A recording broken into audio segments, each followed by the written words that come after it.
Now, WPG Talk Radio 1450 presents Ask the State Senator. It's your opportunity to talk directly to State Senator Jeff Van Drew. Call 609-407-1450 with your questions. Now with State Senator Jeff Van Drew, here's Harry Hurley. Good evening. Great to be with you. It is 5 minutes past the hour. We have a lot of ground to cover tonight with Senator Van Drew, and we're so excited about tonight's program. And obviously, well, you know, the spirit of the holiday season is here, but the Senator and I were speaking about a few things right before showtime, and that is that as joyous a time of year as it is, Senator, at the same time, we are experiencing some really challenging times with a looming threat that I think is the greatest fight in our region since 1974, 1976. Without a question. And, you know, I always like to be in a good mood. I always want to be happy. I always want to be positive, and I still am. We have to do everything we can, and nothing is impossible. There's no goal to achieve that's impossible to achieve, and I know that we can do this. However, this has been a tough time. It's just been a tough couple of years, and this particularly has been a tough year, and I am very concerned, and I am very worried about it.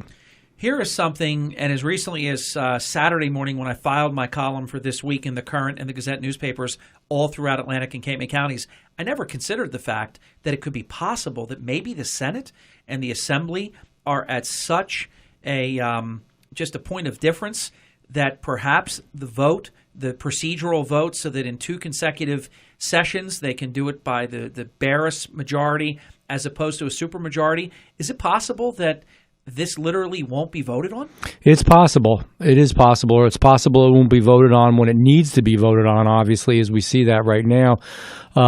As disturbing as it is, the Assembly version is even more difficult for our region that's what I said. than the Senate version. Yeah. So it's all bad enough what's happening. But to think that there'd be another version that would even be worse, that folks would care little enough. And I spoke about this in the Senate Budget Committee. The first place this bill came actually was the Senate Budget Committee. It was voted out of committee 10-1. I was sad to see that. I was hoping that there'd be a few folks that would, side with me. And folks came up to me afterwards, said they understand, they felt bad, et cetera, but it really has just become a regional thing. But what I spoke of, Harry, more than anything else was the diversity of opportunity that we don't have.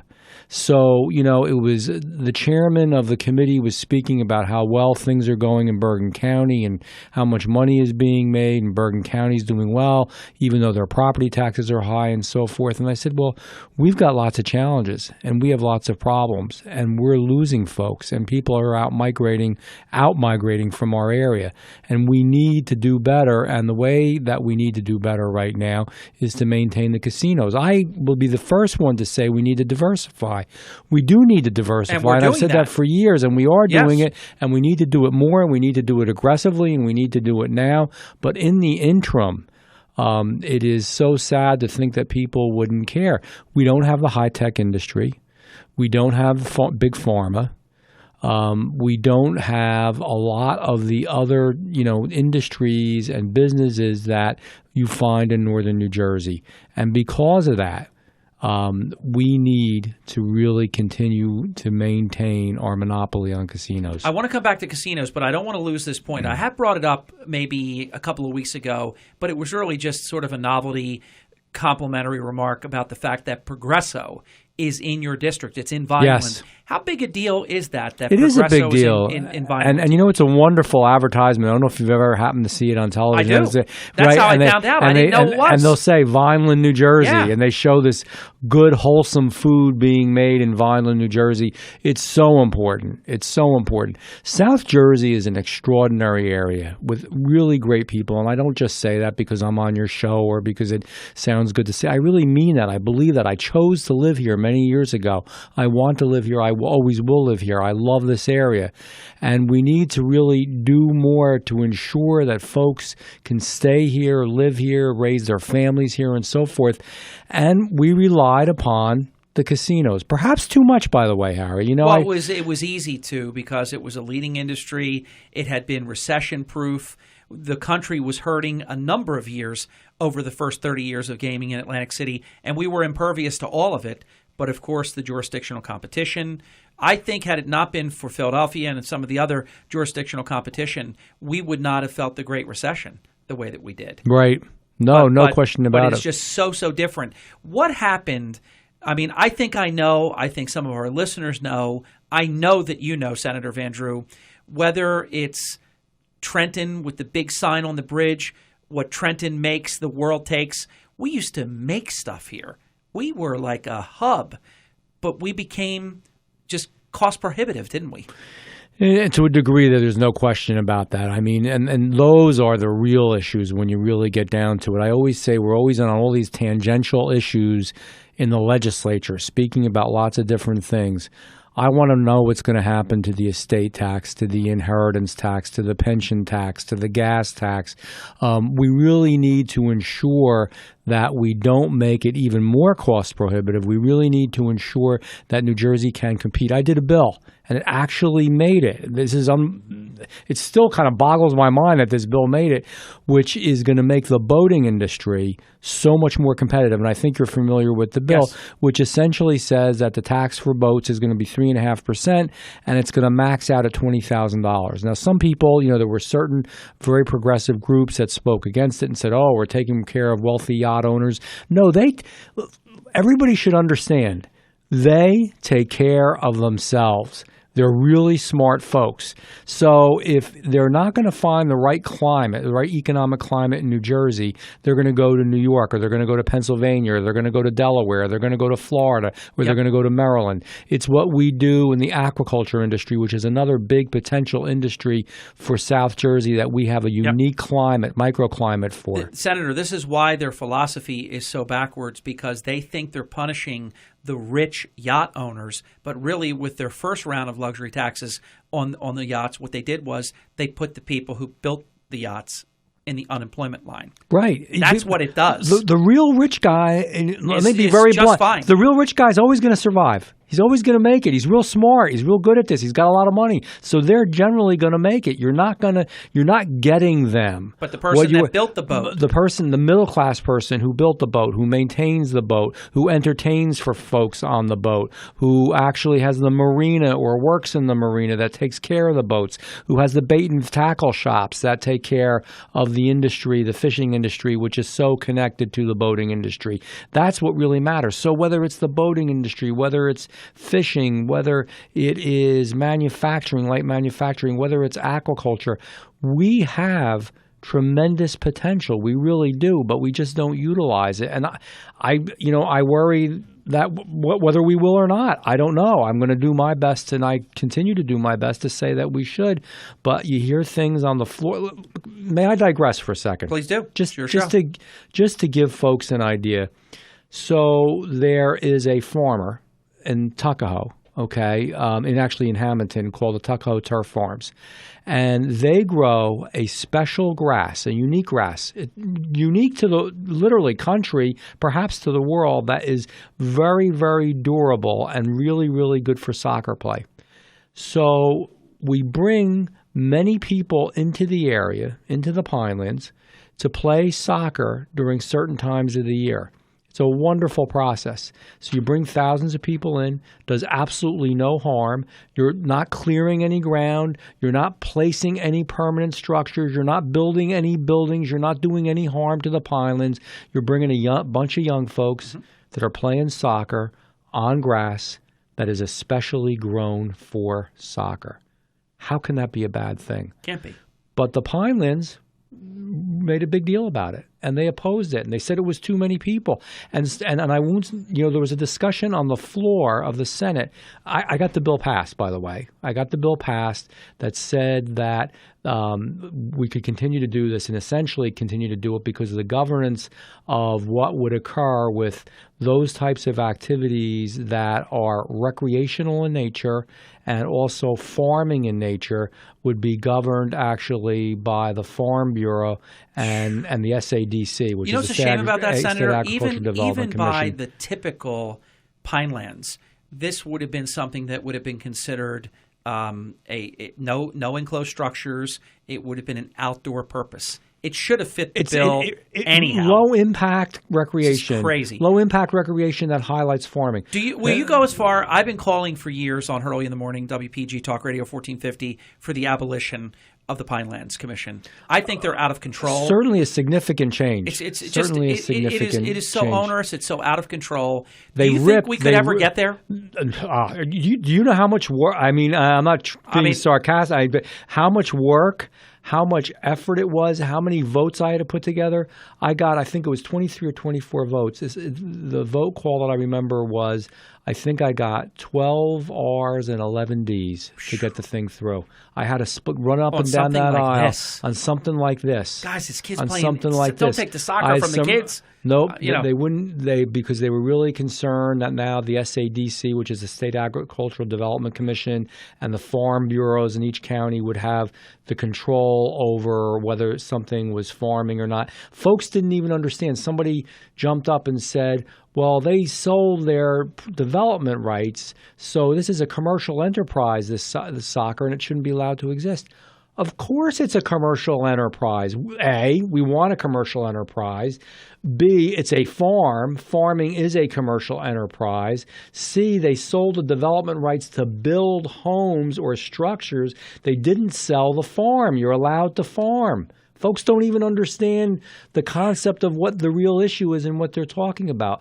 But in a time, this is what's the most interesting part of all this. In a time when South Jersey's hurting so much, when we're so challenged, there were folks that stood up and said, we don't want all these people coming to Atlantic County. They're coming to Western Atlantic County tonight. We don't want all these people coming to Atlantic. How could you not? They stay over, some of them. Exactly what you want. They eat at the cafes or the little restaurants, the corner stores they go to. It is exactly what you want. So it's really, as hard as you think it is, it's at least that hard to do. We're going to take our first break. Goals. Senator, we're going to come back to the casino question because I want to get your take. If this vote does not go down in this lame duck session, and they have to bring it back for a supermajority, I'm not expecting that you haven't whipped the count and know exactly, but I want to get your take. Could that be the difference between it actually not even passing or not? When we come back, we'll do this. And I also want to talk about the success, and it was years in the making, and it was, again, the Pinelands at every turn with regard to the pipeline, the gas pipeline in Cape May County. It was absolutely outrageous. This was, by every study that was done, this was environmentally neutral. There were no issues at all, no negative environmental impact, and yet they fought and they did tricky things to make it a tie vote when it should have just been over. Crazy stuff was going on. I want you to share with your listeners how onerous that was, what it required to finally get to the finish line, because that was a big deal. Bringing natural gas, there are areas still, people don't realize it, because in most cases, you just turn on your natural gas pilot and your home is heated by natural gas. There are a whole lot of people still out there in parts of Cape May. Tons of people. Even in parts of Atlantic County. Including your senator. There you go. So you have propane tanks, right? Correct. Which is insane. Will this change? This doesn't necessarily change that. We're hopeful that because I live within the region of a recreation complex that they may eventually run the gas line. But here's another thing. When we first started, we didn't have gas either at the Ponderosa.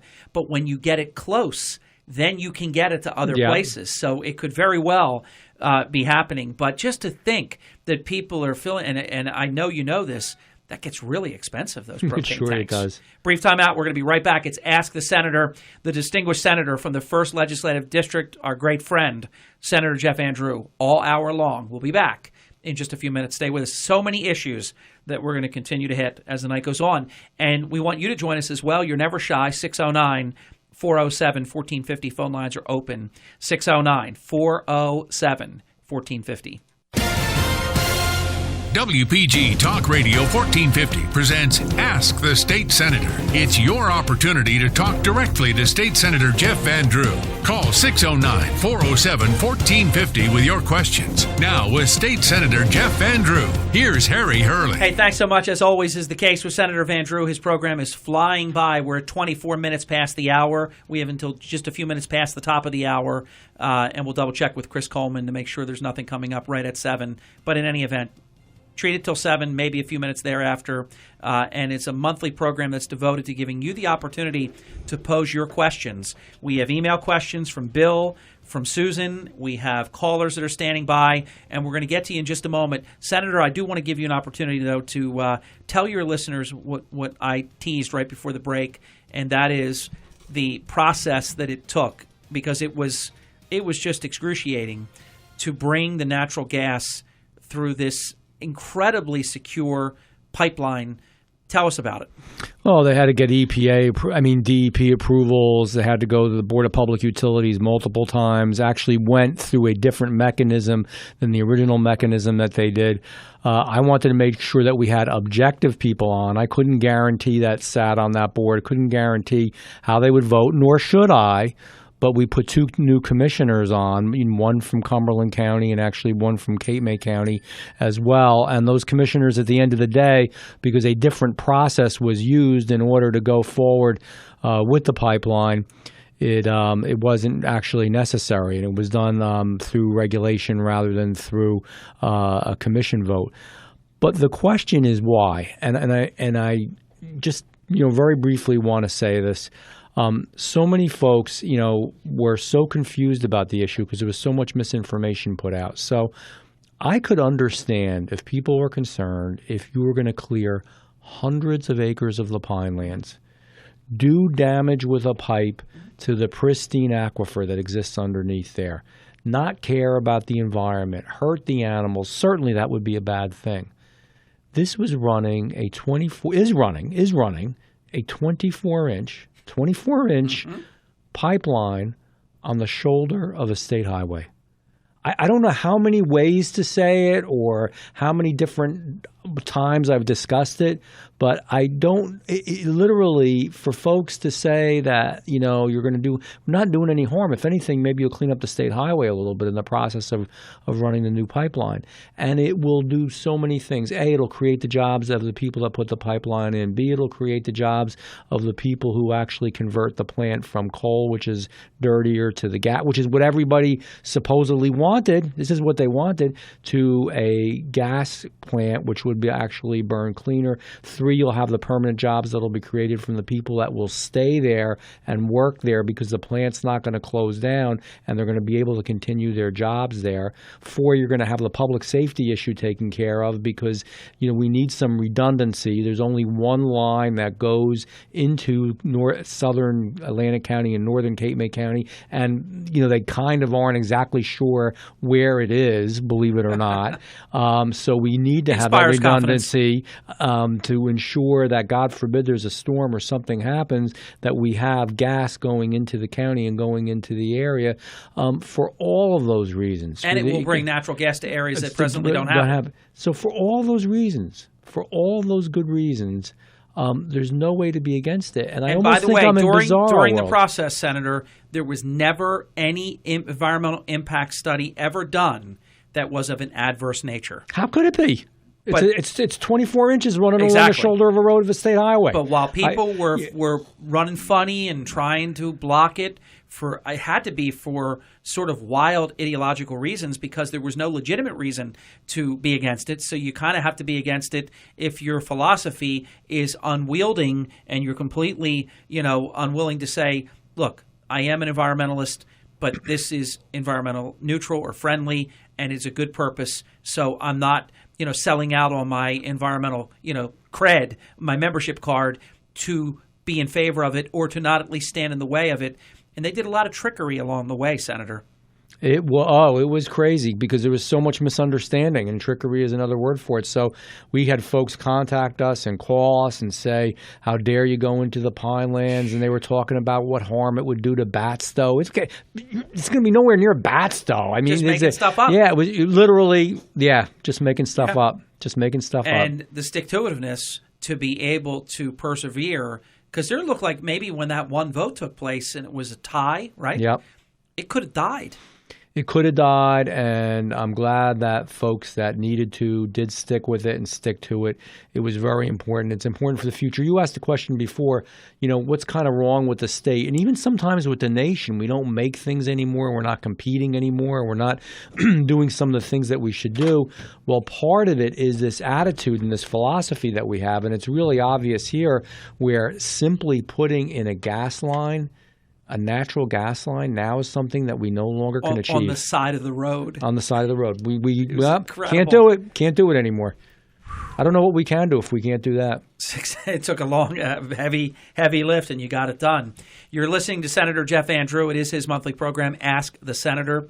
Thrilled to be here with you on WPG Talk Radio 1450. You can email your questions to WPG1450.com. Executive Program Director Extraordinaire Chris Coleman is monitoring that along with me. And also our Executive Program Director Chris Coleman has blessed us with 6 additional minutes, so we will be going until 7:06 this evening. This will rebroadcast in its entirety this Sunday as part of the Hurley in the Morning noon to 4 package that we do. So we will have Ask the Congressman, we will have Ask the Mayor, we will have Ask the Senator. So it was a great, great Sunday of really important public affairs programs right here on WPG Talk Radio 1450, also on FM now at 104.9 FM HD2. Certainly with your Radio Pup app, you can take us anywhere, and you can listen on WPG1450.com. Any page on the website, the upper right-hand corner has a red bar. Listen live. Click on that. Opens up the media player, and you will hear us basically in real time. The latency is a few seconds only. So in real time, high definition, digital quality. And knowing Chris Coleman, he had last night's programs streaming, it seemed like seconds after they ended. This will also be able to be viewed at WPG1450.com as well. 609-407-1450 if you have a question for Senator Van Drew. And Lillian does. And you're on the air. Go right ahead. Yes, good evening, Harry and Senator Van Drew. It's good talking to you. Same here. I just want to say this. We're drilling for oil. I'm getting off the gas thing in a minute. We're drilling for oil, and we're giving it overseas. Does that make sense to you? I have concerns about it. So one of the issues I think that you're speaking about is when Congress, and it was probably interesting to speak to the congressman about this, and I haven't had an opportunity. The decision was made that we could now sell our oil, and you saw that too, Harry. Yeah. And so the concern is it's probably good for the stock market, and it helps the market, but is it good for the average person? Again, especially the average person in South Jersey who's using their pickup truck or driving a little extra mileage because they live in a more suburban or rural area. And I had, some serious concerns with that. And I would like to hear the other side of the issue because of what I think is a problem. I'd like to see us become self-sufficient. Absolutely. We can be. We absolutely can be. I think we have more than 100 or 200 years worth right here in America because we have a goofy game going on. And I know it's complicated between, OPEC and what we can do domestically, but we're selling our own, and sometimes we're bringing in foreign supply. Yep. So I understand it's a commodity and it trades. And speculate on all of it. And right now at $35 a barrel, it's a challenging time, but we're enjoying now, relatively speaking, compared to $4 and $5 a gallon, $1.80 a gallon. Harry, I have one other question for the senator. Sure. Senator Van Drew, why don't you run for president of our country? That is certainly very nice of you to say. I really mean it. Thank you very much. In other words, Lillian will be having Ask the President once a month. Yeah. Right now, I'm going to stay where I'm at, but I really appreciate it, Lillian. Thank you very much. Have a great night. That was very, very sweet of you. Merry Christmas. That was a good one. That's a good one.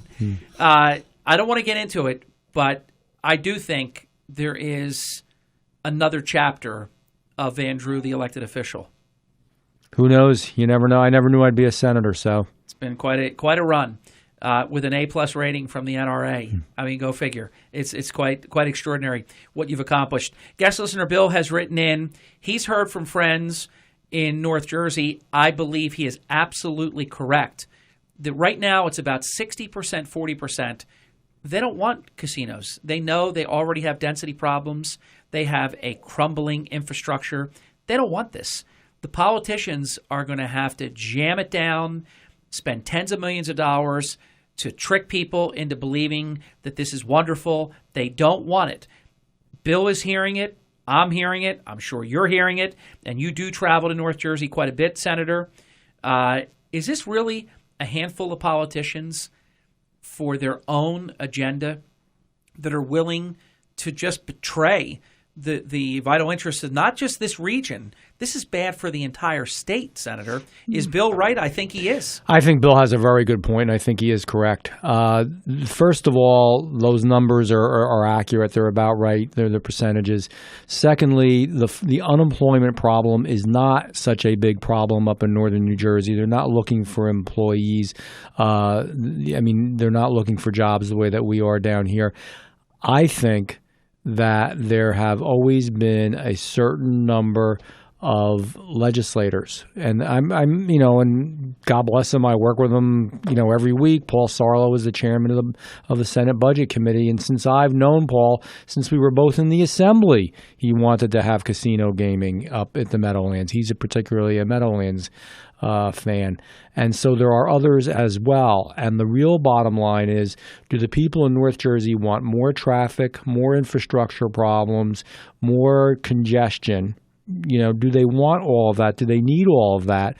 I don't think that they do. I don't think it means the same thing up there as it does down here.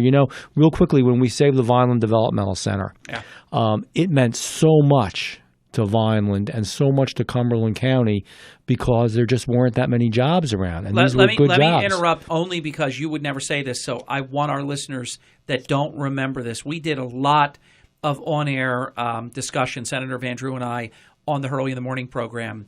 You worked with Governor Christie. Absolutely. This was, to me, and I said it at the time, and I proudly repeat it now, this is everything that we hope that government can and should be when a good Democrat and a good Republican can get together, not care about who gets credit, what the party label is, or just be against you because you're a Democrat, but doing the right thing because that was going down the tubes if you didn't step up. And if you didn't partner as effectively as you did with the governor. And that's an example of what we can get done when we do it right. It is an example of what we can do when we get it done right, when people look each other in the eye and really tell the truth. And I am so thankful to this day. And all I asked of the governor, I'll never forget this. I say, Governor, all I ask is that you look at this neutrally and objectively and evaluate all the factors. I think that there's more to this than some folks may lead you to believe. And he said I would do that. And that's people's homes. And he kept his word. Yeah. He kept his word. And he looked at the whole thing. And I will never forget, when he called me on a Sunday night, when he called me at home, and he said, I want to let you know, we've been going back and forth about this, and we looked at this thing. And you're right. Considering all in all, there's a number of developmental centers that could be closed.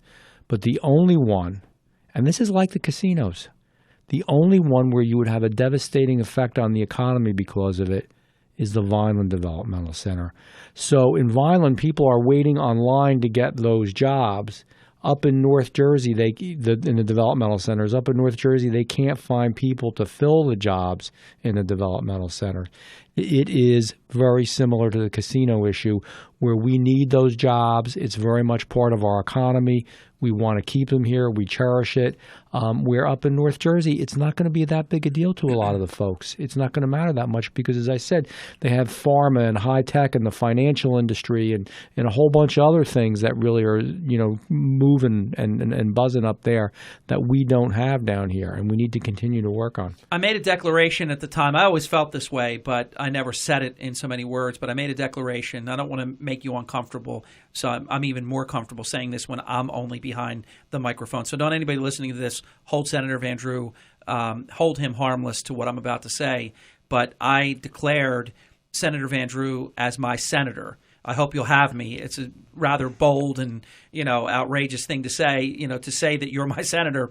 But I did, and I'm sticking with it because this fight, I want people to understand, in my column every week, in our column quarterly, and we do even more than quarterly with New Jersey Lifestyle Magazine, this platform here at WPG, as often as I can, my mission for the next year is to do everything in my being to defeat that question. I'm going to travel to North Jersey. I'm going to speak before groups.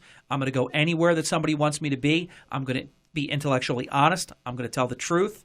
I'm not going to be parochial and just say what it will do to devastate Atlantic City. This is bad for the entire state. There's no way that 2 more casinos in a state where 4 have already closed in 2014, there is no way that 2 large behemoth casinos in North Jersey would be net good for the state. It's only good for a handful of politicians and anybody that stands to benefit from contracts, from the development aspects, and any graft or anything else associated with that, consultants and things like that. So anyhow, I declare you as my senator because from second one, you put a declaration statement out unambiguously opposed to this, and I believe that you're going to be a vital figure in terms of communicating why this is bad for the state. Is this a big issue to you? It's a huge issue, and I know we're all going to work together on it. And it's something that we have to stick together, work together, and be very plain spoken about and make it clear how much it matters. The problem, not only with the North Jersey casino, is not only the competition that's going to exist with Atlantic City. That's the least of it, quite frankly.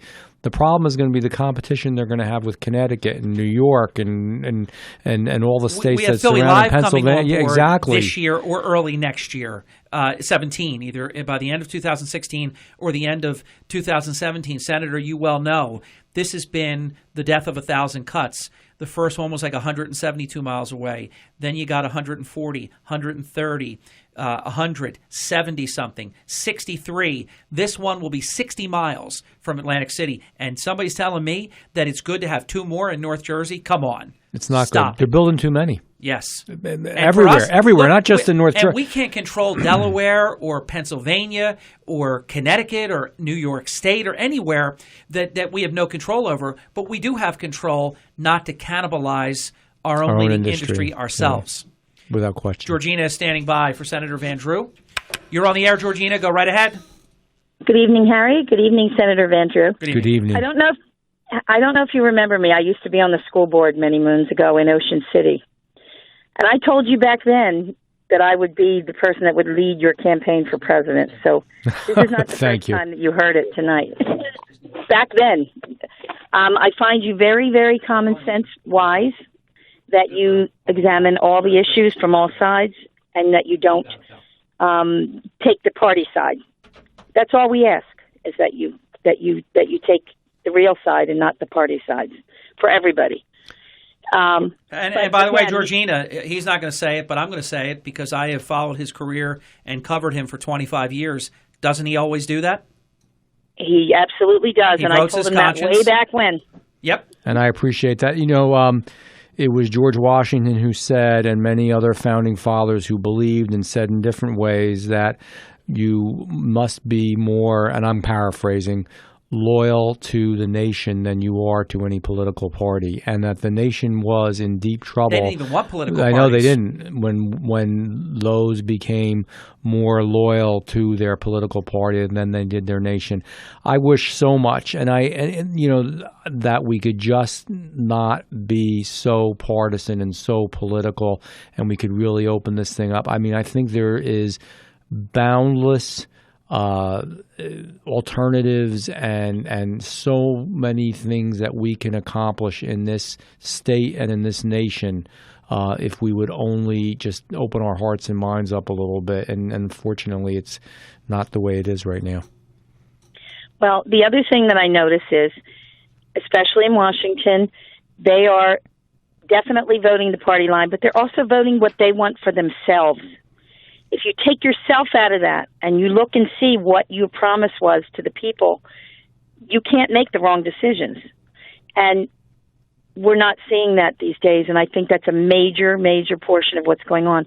I cannot understand under any circumstance why Jim Whalen and Mr. Mazzeo would go against their own area, and Mazzeo has a business. Right. Well, Georgina, I call that suspension of belief and people that are willing to vote against their own self-interest. But if you think about it, look at the millions of dollars for both of them that have enabled them to win offices that they otherwise would have lost.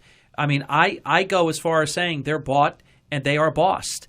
And that's the reality. So when anybody scratches their head and says, I don't understand this, how could the 2nd District Senator not be ardently just opposed to this and screaming and saying, what is this doing in appropriations and budget when it should be in the gaming committee?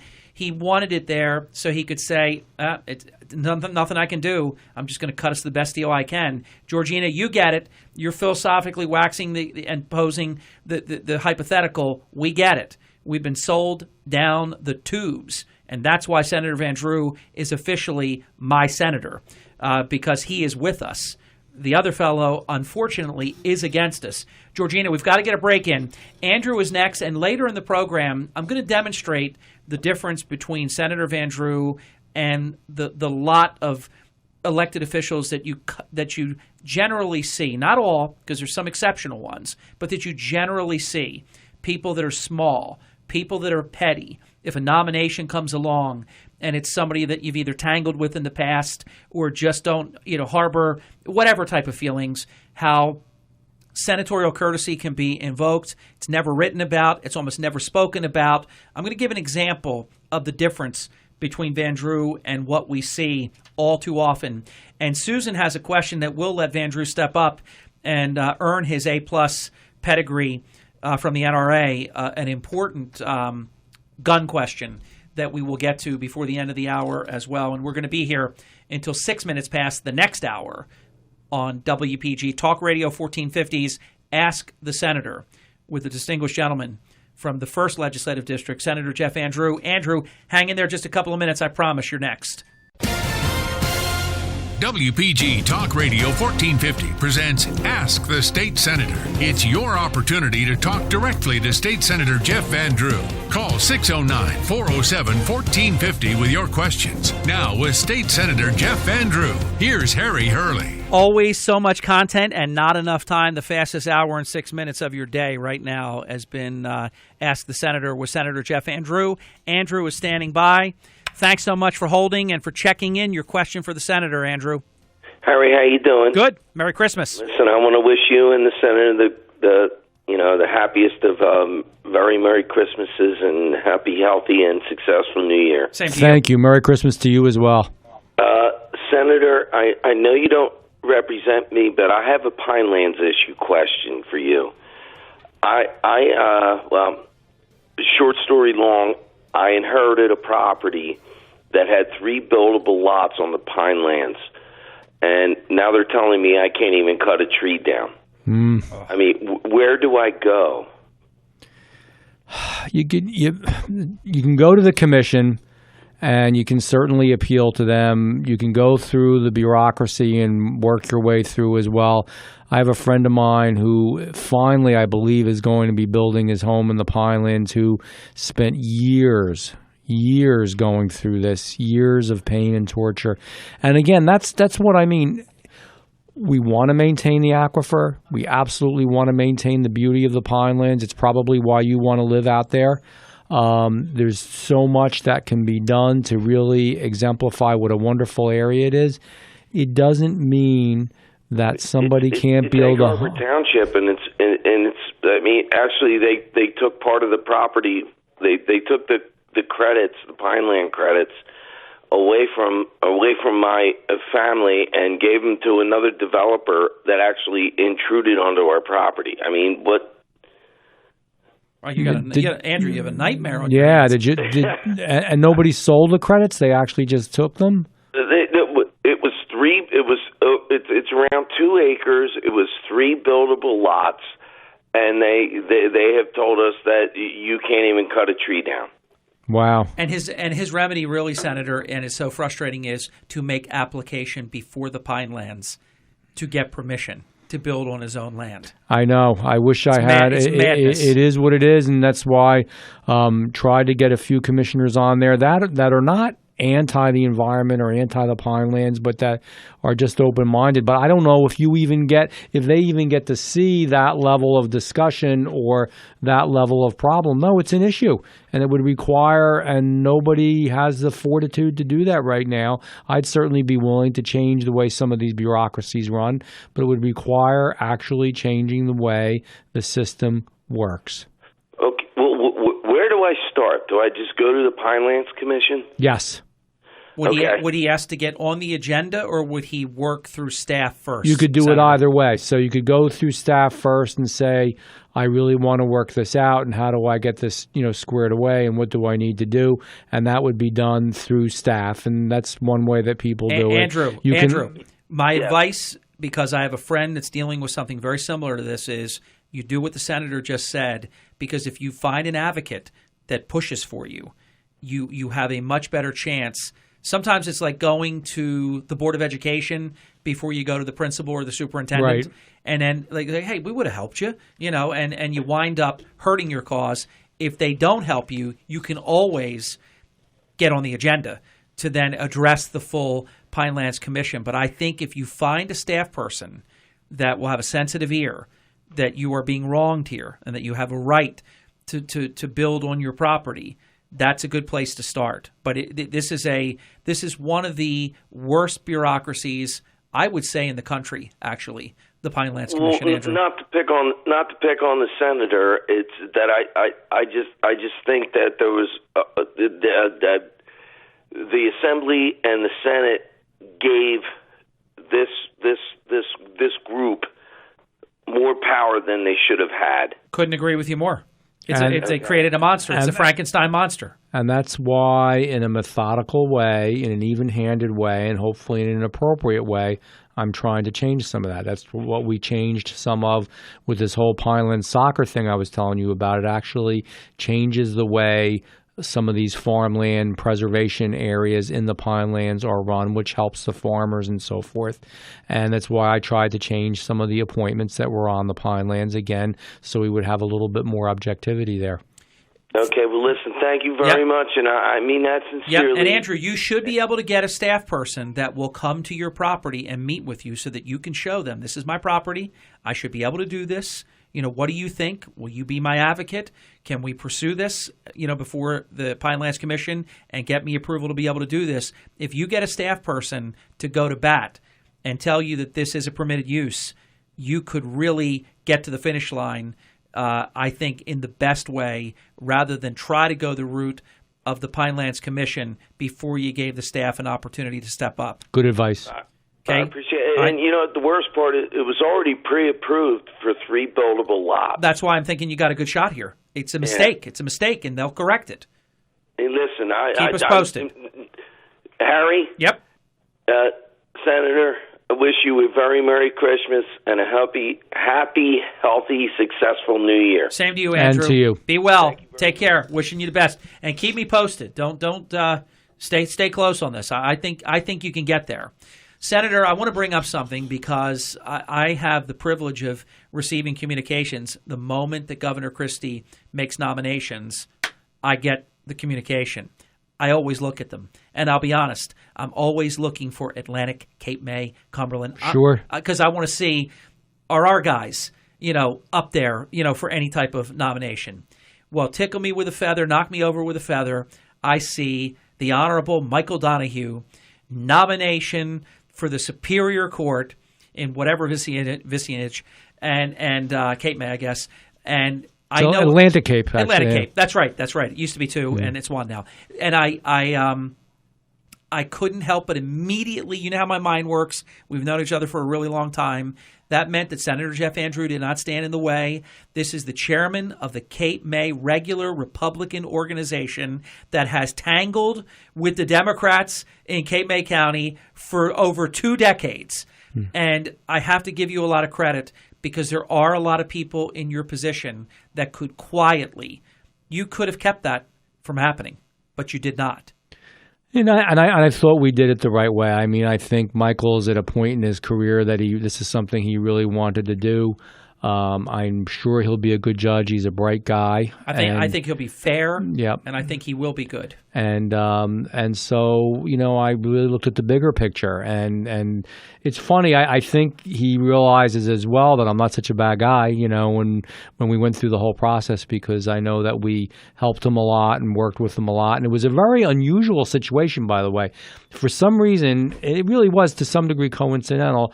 The chairman of the Democratic Party in Cape May County and the chairman of the Republican Party in Cape May County, both from Dennis Township, oddly enough, both went through together on the same day, and both have become Superior Court judges. And I think they got to get along with each other and discuss, some of the issues as they move forward. Once again, like I said, with Van Drew and with Governor Christie in terms of what you did at Vineland Developmental Center, and now with something like this is how it should be.